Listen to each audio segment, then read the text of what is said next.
ہر دنیا کے ملک کے اپنے پولیٹیکل ڈائنامکس ہیں، تھرڈ ورلڈ کنٹریز کے اپنے ہیں. یہاں پہ آپ یہ دیکھیں، یہ 4 روزہ جو جنگ ہوئی انڈیا کے ساتھ اور آخری 16 گھنٹے جس میں ساؤتھ ایشیا کا بیلنس آف پاور چینج ہو گیا ہے صرف 16 آورز میں. یہ پوری قوم نے ساتھ دی ہے without any polarisation whatever political affiliation. پوری قوم نے پاک فوج کے ساتھ تھی، اپنی ملک کی سلامتی نیشنل سیکیورٹی کے ساتھ تھی، اور انہوں نے پروو کی ہے. تمام پولیٹیکل فورسز نے، پریشر گروپس نے، وٹ ایور، اس پہ تو دوسری رائے نہیں ہے. اسٹیبلٹی آ جائے گی انشاءاللہ، دیکھیں بہت جلد. ابھی تک جو پاکستان کی حکومت ہے وہ آرٹیکل 371 ختم نہیں کروا سکی انڈیا سے، تو آپ کو کیا لگتا ہے کہ کون سا آرٹیکل جی؟ 371 نہیں، میری عرض سنیں.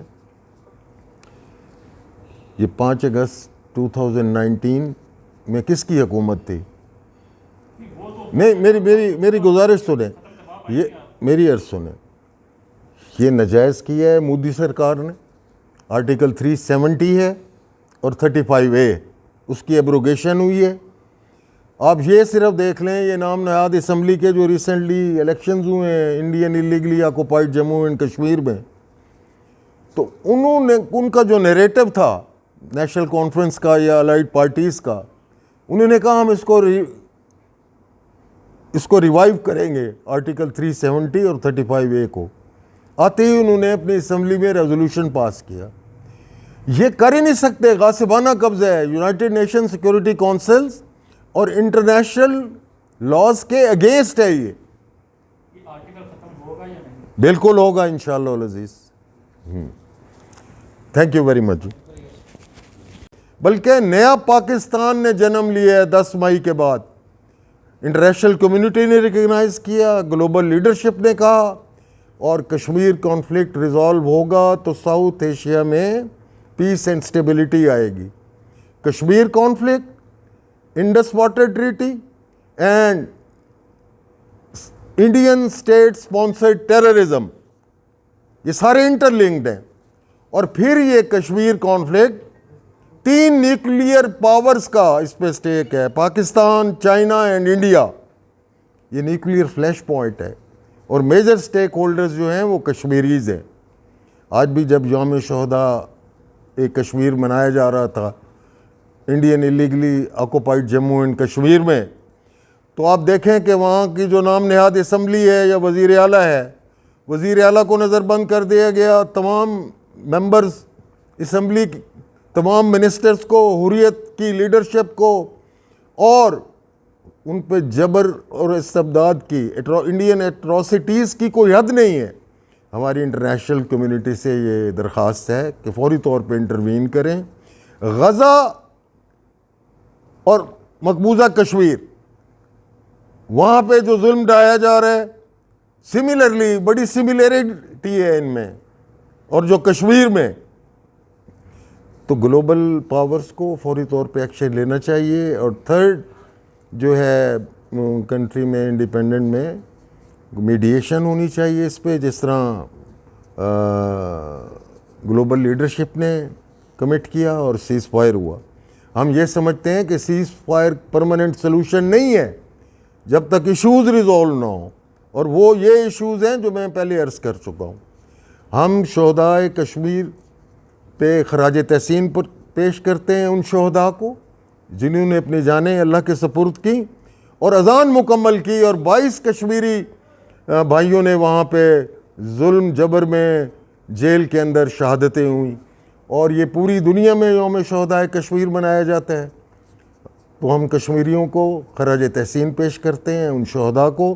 اور پاکستان کی شہرگ ہے کشمیر، ہمارا انکمپلیٹ ایجنڈا ہے. جب تک کشمیر آزاد نہیں ہوتا اور پاکستان کے ساتھ شامل نہیں ہوتا تو پاکستان کی تکمیل نہیں ہو سکتی.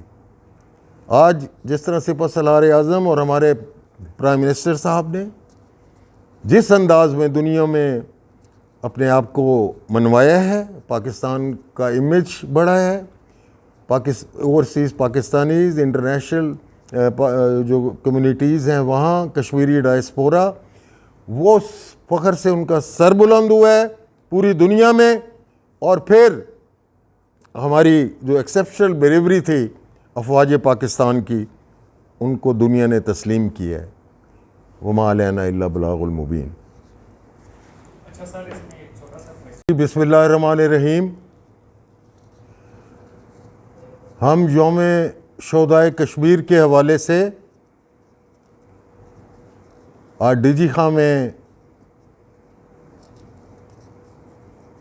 حاضر ہوئے. ہم یہ سمجھتے ہیں کہ کشمیر ایک نوبل کاز ہے، نیشنل کاز ہے، ایک سیکرڈ کاز ہے، شہداء کا ورثہ ہے. اور جس بے ایمانہ طور پر 1931 میں ڈوگرا راج میں کشمیریوں کو اذان دیتے ہوئے وحشیانہ طور پہ، بے ایمانہ طور پر شہید کیا گیا سری نگر سینٹرل جیل میں، ان 22 شہداء نے اذان تو مکمل کی لیکن اپنی جانیں جانا اللہ کے سپرد کی. تو وہ فریڈم موومنٹ کا آغاز تھا. اور یہ مماثلت رکھتا ہے شہدائے کشمیر ڈے جو ہے، جلیاں والا باغ میں جو ظلم ڈھایا گیا تھا، یہ اسی طرح سری نگر سینٹرل جیل میں بھی ڈوگرا راج میں اس کو جو ہے دہرایا گیا. ہم یہ سمجھتے ہیں کہ کشمیریوں کو جب تک یونائٹڈ نیشن سیکیورٹی کونسل کے ریزولوشنز کے مطابق، multiple resolutions, in self determination to the Kashmiris according to their wishes, یہ نہیں ہوتا، اس وقت تک کوئی بھی سسٹم، کوئی فارسیکل الیکشنز، کوئی ڈمی گورنمنٹ، کوئی نام نہاد اسمبلی، یہ حل نہیں ہے. Kashmir is international issue. Kashmir conflict جو ہے وہ انٹرنیشنلی ریکگنائزڈ ہے. This was never been regional issue, by lateral issue. یہ انٹرنیشنلائز ہو چکا ہے.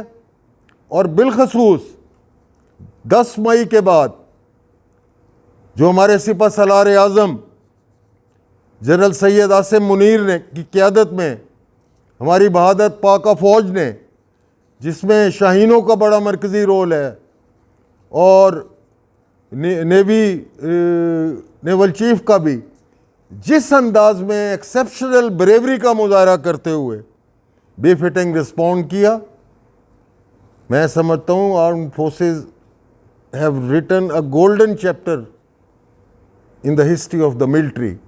اس کو پوری دنیا نے سراہا. اور اس سے جو سب سے اہم ڈیولپمنٹ ہوئی ہے ڈپلومیٹک فرنٹ پہ، ہمارے prime minister of Pakistan, civil and military leadership کی جو میچورٹی تھی، ڈپلومیٹک فرنٹ پہ، کمیونیکیشن فرنٹ پہ، ڈیجیٹل فرنٹ پہ،